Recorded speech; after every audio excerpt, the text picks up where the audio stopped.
Neymar junior বিশ্বকাপের ঠিক আগ মুহূর্তে দারুণ সেভে ফিরেছেন তিনি। দারুণ পারফরমেন্স এবং দারুণ ফিটনেস কি নেই, একেবারে পূর্ণতা করতে পেরেছেন তিনি। যেন বিশ্বকাপ মঞ্চে নিজেকে মেলে ধরবেন দুর্দান্তভাবে। তারই আবারও প্রমাণ মিলল গত ম্যাচে সান্তোসের হয়ে তিনি একটি দুর্দান্ত গোল করেন।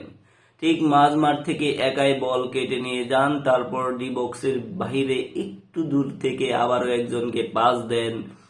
তিনিও আবারও পাস দেন নেইমার জুনিয়রকে ডি বক্সের ভিতরে পাস পাওয়ার পর নেইমার জুনিয়র দুর্দান্তভাবে বলটি ট্যাকেল করেন এবং বাম পায়ে শট নেন, আর সাথে সাথে বলটি চলে যায় একদম গোল পোস্টে।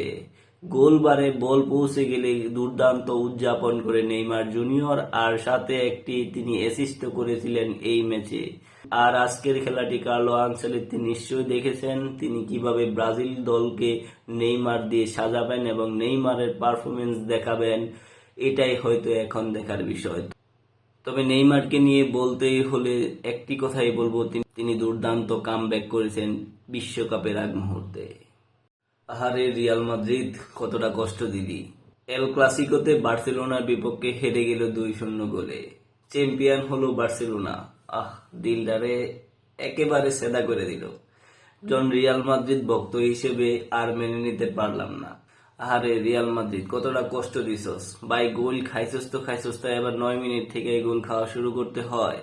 রিয়াল মাদ্রিদের গোলপোস্টে বল পৌঁছাতে দেরি হতে পারে, কিন্তু কিছু বার্সেলোনা ফ্যানের আমাকে ইনবক্সে সেই গোলের ভিডিও পাঠানো একদমই দেরি হয় নাই। কি আবেগ তাদের। আজকে দিচ্ছে তো কি হয়েছে, এরপরের দিন আমরা বার্সেলোনাকে দেখিয়ে দিব কিভাবে গোল দিতে হয়, কিভাবে গোল করাইতে হয়। যদিও রিয়াল মাদ্রিদের বর্তমানে একটা কঠিন সময় চলছে। হাতি যেমন গর্তে পড়লে চামচিকাও লাথি মারে, তেমনটাই হয়েছে গতকাল রিয়াল মাদ্রিদের সাথে। রিয়াল মাদ্রিদকেও হোঁচট খাওয়াইতে খাওয়াইতে একেবারে গোল পোস্টে পাঠিয়ে দিয়েছে বার্সেলোনা। রিয়াল মাদ্রিদ তাদের 8 জন স্টার প্লেয়ার ছাড়া মাঠে নেমেছিল বার্সেলোনার বিপক্ষে। রিয়াল মাদ্রিদ তো হারবে, এটাই স্বাভাবিক। হয়তো আরেকদিন কামব্যাক করবে, আমরা আশা ছাড়ি না কখনো। এর ক্লাসিকো একবার হারছি তো কি হয়েছে, এরপরে আবার জিতবো।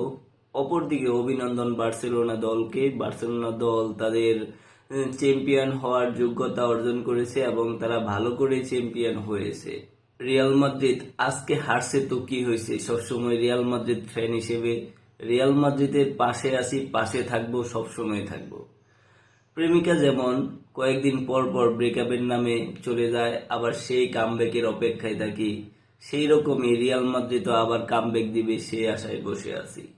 রিয়াল মাদ্রিদ ফিরবে, ভালো করেই ফিরবে, আবারও চ্যাম্পিয়ন হবে, যেমনটা পূর্ণতা পায় প্রেমিকার কামব্যাক।